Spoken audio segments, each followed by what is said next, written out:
kailan pa man dapat maulit na isa pang Duterte ang maupo. Lalaki yung nanggaling, hindi mas grabe kung babae, mga kaibigan. Alam naman ninyo yan. Ngayon, sinasabi ko lang, kasi kailangan tayong manindigan sa bawat pagkakataon.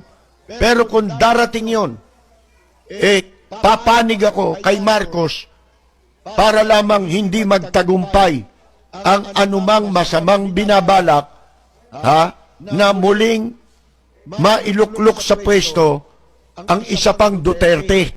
Pag dumating ang sandali na gagawing masamang balakin labang kay Marcos para mailuklok sa pwesto ang isang Duterte, abay magmamarcos ako, mga kaibigan.